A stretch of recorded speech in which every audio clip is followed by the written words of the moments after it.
오늘은 사도행전 14장 말씀 통해서 복음을 위하여 라는 제목으로 같이 이제 은혜 나누겠습니다. 바울에게는 이 땅에 태어나서 살아가야 할 목적이 하나 생겼습니다. 다메섹 도상에서 예수님을 만나고 그때부터 그의 삶에 이제 새로운 목적이 생겼는데, 그 목적은 뭐냐면 주를 전파하는 것, 주의 복음을 전하는 것. 이게 그의 삶의 목적이었습니다. 죄인된 자신을 살려주신 우리 주님, 내 주님, 그분을 전파하는 것. 그래서 그 주님을 전하는데 일평생을 바치기로 결단하게 되는데요. 이런 바울에게 두 가지 이제 시험이 찾아오게 됩니다. 여러분, 우리가 하나님의 복음을 전한다든지 하나님이 기뻐하시는 일을 하게 되면 사탄이 항상 가만히 두지 않아요. 사탄이 그걸 회방하기 위해서 가로막는 것을 보게 됩니다. 자, 바울에게도 어떤 이제 시험이 찾아왔는가 하는 것을 좀 살펴봅니다. 첫 번째는 뭐냐면 우상의 유혹이었습니다. 바울이 루스드라에서 나면서 안진뱅이 된 자를 이렇게 세웠는데, 사람들이 이것을 보고 바나바를 제우스라고 하고 바울을 헤르메스라고 하면서 신으로 경배하려고 한 것입니다. 오늘 여기 본문의 8절에서부터 18절까지 그 내용이 나오고 있습니다. 이 본문의 배경을 이해하기 위해서는요, 루스드라의 신화를 알아야 됩니다. 아주 오래전에 이 도시에 제우스와 헤르메스라는 두 신이 강림을 했다고 그럽니다. 이 제우스는 누구냐면 헬라의 주신입니다. 제우스는 신들의 우두머리로서 올림푸스 산의 정상에서 세상을 다스리고 다른 모든 신들을 다스렸습니다.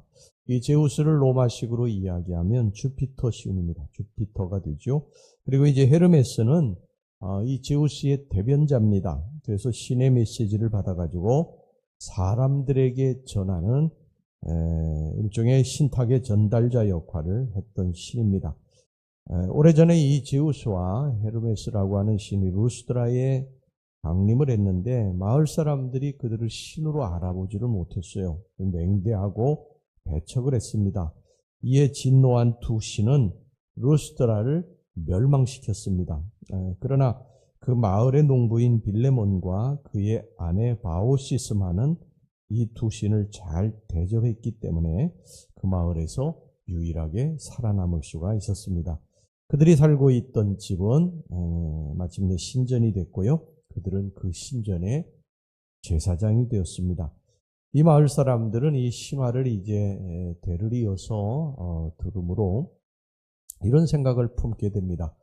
우리가 혹시라도 또 나중에 이 제우스와 헤르메스 신이 강림을 할 때에 이들을 박대하게 되면 자기들의 조상들처럼 이들을 박대하게 되면, 맹대하게 되면 자신들에게도 해가 미치게 될 것이다.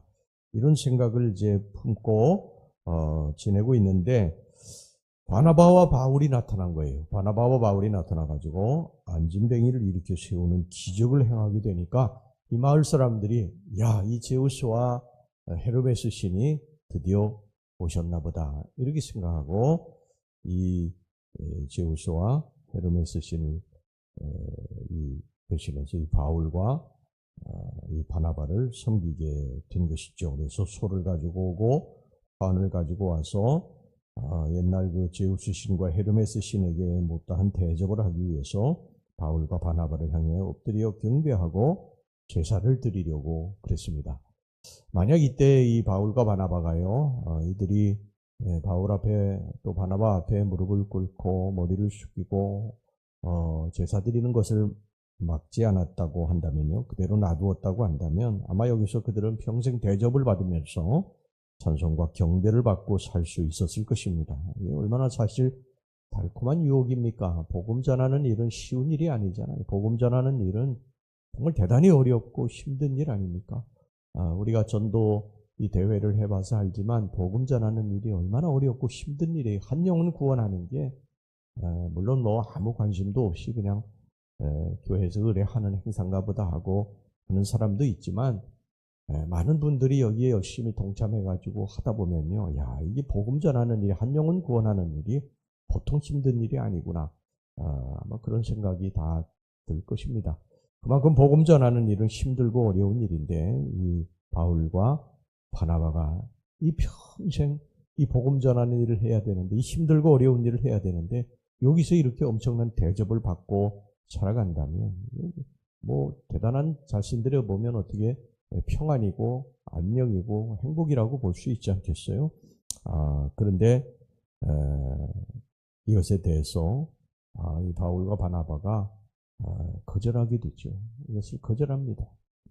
우리 인간들은 다 자신들을 누가 우상으로 이게 섬기고요, 좋아하고 그 앞에 엎드려 절하면 얼마나 기뻐합니까? 그 모든 영광을 자신이 받는데 뭐 얼마나 그걸 좋아해요.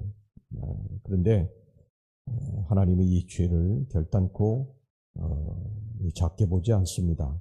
앞서 살펴본 이 사도행전 12장 21절 22절을 보면요, 이런 말씀이 나옵니다. 헤롯이 나를 택하여 왕복을 입고 단상에 앉아 백성이 연설하니 백성들이 크게 부르되 이것은 신의 소리요 사람의 소리가 아니라 하거늘. 헤롯이 거창한 행렬을 이끌고 나와서 위엄 있게 왕위에 앉아가지고 백성들에게 호령할 때에 자기들을 압도하는 이 큰 소리를 들을 때 백성들이 다 이 헤롯에게 야, 이건 사람의 목소리가 아니다, 신의 목소리다, 그러면서 막 수근수근거리기 시작을 했어요. 이때 헤롯은 순간적으로 신으로 영광을 받고 인정을 받고 싶은 유혹을 받았던 것 같습니다. 바로 23절을 보면요, 헤롯이 영광을 하나님께로 돌리지 아니하므로 주의 사자가 꽂히니 벌레에게 먹혀 죽으니라. 오늘 이 바울과 바나바도 얼마든지 그 루스드라에 있는 사람들이, 백성들이 그 앞에 절하고 그 신이라고 하는 모든 그 영광, 이것을 다 자신들이 받고 거기서 뭐 평생토록 영화를 누리며 살 수도 있었는데요. 그렇게 하지 않습니다. 단호히 배격을 합니다. 자, 14절에서부터 18절까지 말씀 보겠습니다. 두 사도 바나바와 바울이 듣고 옷을 찢고 무리 가운데 뛰어들어가서 소리질러 이르되 여러분이 어찌하여 이러한 일을 하느냐? 우리도 여러분과 같은 성정을 가진 사람이라.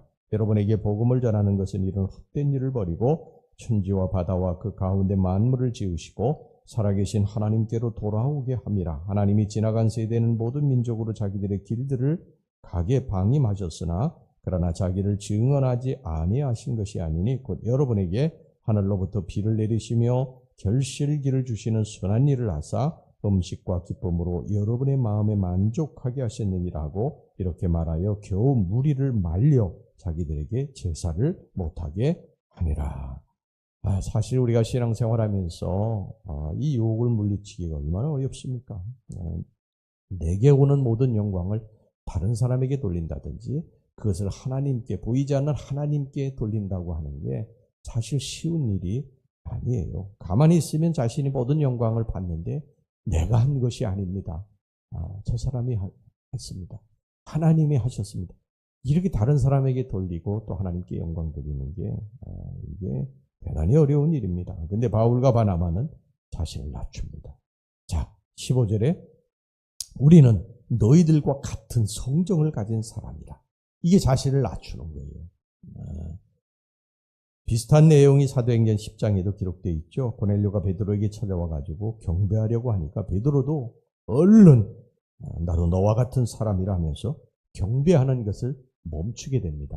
왜 사도들이 이렇게 자신을 경배하는 것에 대해서 극도로 이렇게 굽고 말리느냐 하면 하나님이 그걸 싫어하시기 때문이에요. 모든 영광을 하나님께 돌려야 되는데 인간이 그걸 가로채면 하나님이 그걸 별로 기뻐하시지 않는답니다. 그걸 알기 때문에 이렇게 철저하게 바울도 베드로도 자신에 대해서 영광 돌리는 것을 막은 것입니다. 여러분, 우리도 살면서 하나님을 우리가 대신해서 영광을 받을 때가 있어요.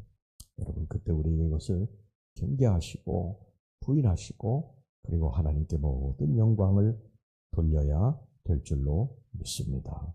나의 삶에 일어나는 모든 일들은 다 하나님이 이루시는 거예요. 하나님. 건강, 여러분 우리가 물론 열심히 운동하는 것도 중요하죠. 그러나 하나님이 지켜주시지 않으면요, 아무리 우리가 열심히 해도 다 소용없습니다. 물질, 지금 우리가 먹고 살 수 있는 거 하나님이 주신 축복인 것을 여러분 믿으시기를 바랍니다.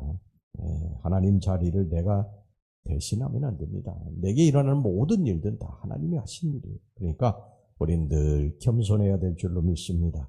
시편 115편 1절에 여호와여 영광을 우리에게 돌리지 마옵소서. 우리에게 돌리지 마옵소서. 오직 주의 인자하심과 진실하심을 인하여 주의 이름에 돌리소서. 이 고백이, 시편 기자의 고백이 늘 저와 여러분들의 고백이 될 수 있기를 주의 이름으로 축원합니다. 그 다음에 시험이 뭐냐면 핍박이에요. 핍박. 루스드라에서 복음을 전하며 기적을 행하자 사람들이 막 이들에게 그냥 구름대처럼 몰려왔어요. 그러자 유대인들이 바울을 이제 돌로 쳤습니다. 얼마만큼 쳤느냐면 19절 보세요. 유대인들이 안디옥과 이고니온에서 와서 무리를 충동하니 그들이 돌로 바울을 쳐서 죽은 줄로 알고 시외로 끌어내치니라. 이게 성 안에 사람이 죽어 있으면 안 되거든요. 그러니까 시체는 성 안에 있으면 안 돼요. 율법에. 그래서 질질 끌고서 성 밖으로다가 돌로 이제 쳤으니까 뭐 피투성이가 됐겠죠.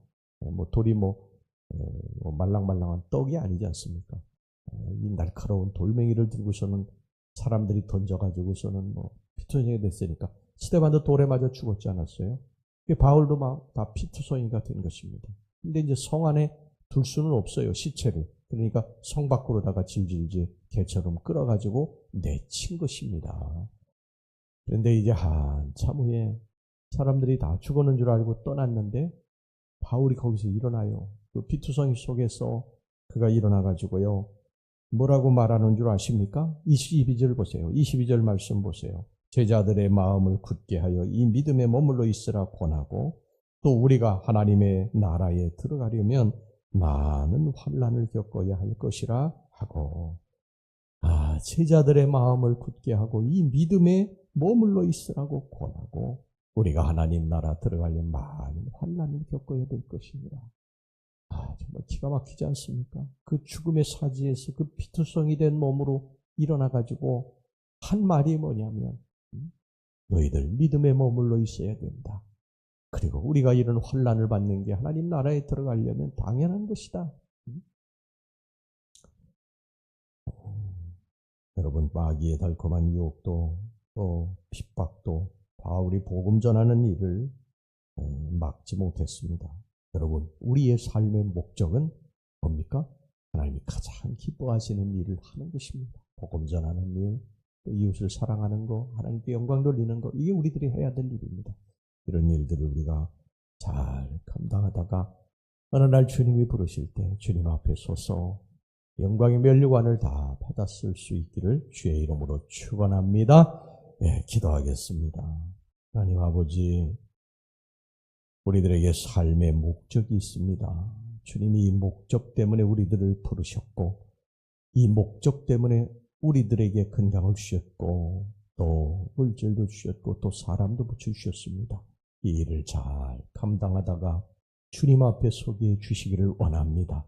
내가 모든 영광을 받고 내가 했다고 하지 않고 언제나 모든 영광을 하나님께, 하나님이 하셨습니다. 이렇게 돌리며 하나님이 기뻐하신 일들을 잘 감당할 수 있도록 인도해 주시옵소서. 예수님의 이름으로 기도하옵나이다. 아멘.